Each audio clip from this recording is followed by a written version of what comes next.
గోదావరికని సమ్మక్క సారక్క జాతర దృశ్యం ఇది. ఇది 3వ రోజు అనుకుంటా. రేపటితో ఇది కంప్లీట్ అవుతుంది జాతర. విస్తృత సంఖ్యలో జనం వచ్చారు. మినీ మేడారంగా చెప్పబడే గోదావరికని జాతర లోపల లక్షలాది మంది ప్రజలు తరలి వచ్చినట్టుగా, భక్తులు తరలి వచ్చినట్టుగా కనపడుతున్నది. జాతర స్థలం అంతా కిరికిరిసిపోయి ఉంది.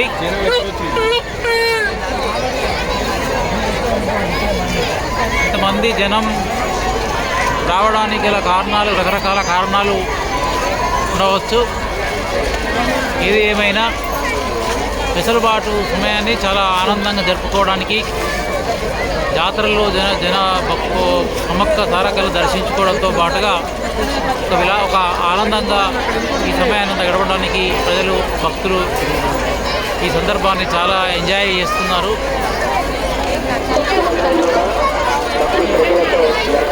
ఎటు చూసినా జనమే.